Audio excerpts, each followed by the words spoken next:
حضور اقدس صلی اللہ علیہ وسلم کا ارشاد ہے کہ جو شخص کسی مسلمان کو ننگے پن کی حالت میں کپڑا پہنائے گا، حق تعالی شان اس کو جنت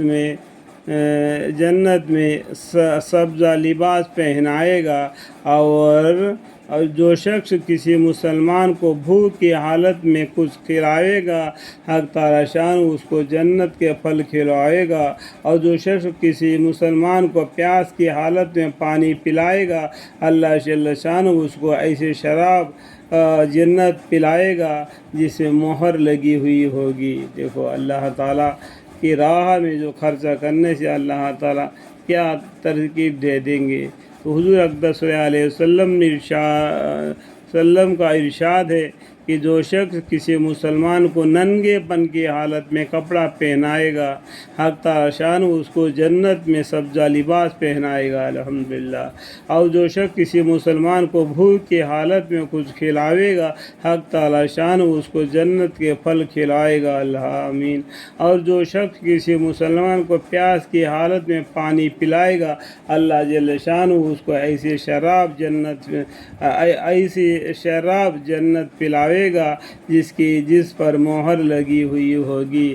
مہر لگی ہوئی کہ شراب سے اس پاک شراب کی طب اشارہ ہے کہ جو قرآن پاک میں نیک لوگوں کے لیے تجویز کی گئی ہے۔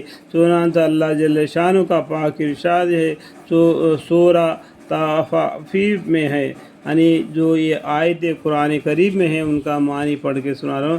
نیک لوگ بڑے آسائش میں ہوں گے، مسوریوں پر بیٹھے ہوئے بہشت کے عجائبات دیکھتے ہوئیں گے۔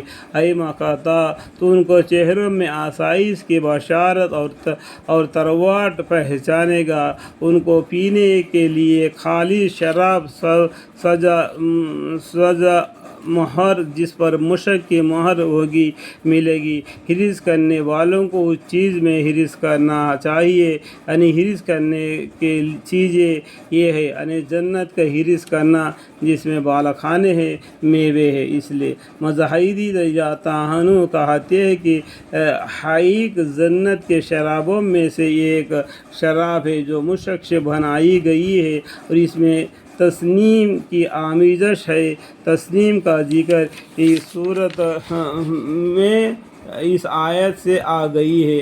اللہ تعالیٰ ہمیں اور آپ کو ان باتوں کو سمجھنے کی اور عمل کی توفیق عطا فرمائے۔ اللہ کے واسطے نیک کام کرے، اللہ کی رحمت سے جنت ملے گا، تو اللہ کی جو دین ہے وہ ہم کو مل جائے گا، آمین۔